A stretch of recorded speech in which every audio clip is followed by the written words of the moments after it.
Still to come on breakfast, it's been called the nation's favourite novel. Today marks the 200th anniversary of Jane Austen's Pride and Prejudice. So David Silito has been to the author's home in Hampshire to find out why her book has had such a lasting appeal. Morning, David.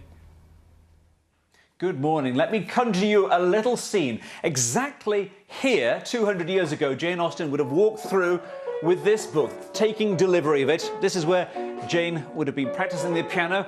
Becky's doing it for us today. And this is where Jane would have read to Miss Benn aloud the book, not even letting on that she had written it. I've got so much to tell you. But before that, the news, travel and weather, where you are today.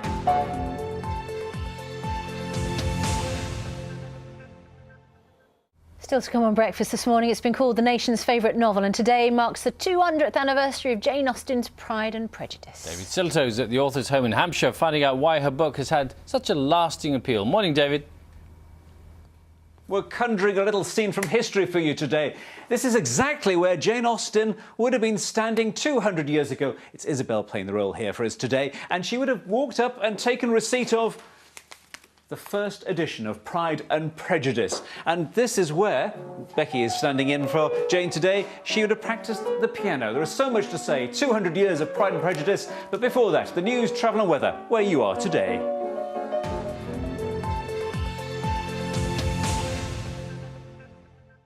Here on Breakfast, it's been called the nation's favourite novel, and today marks the 200th anniversary of the publication of Jane Austen's Pride and Prejudice. David Silito is at the author's home in Hampshire. Morning, David.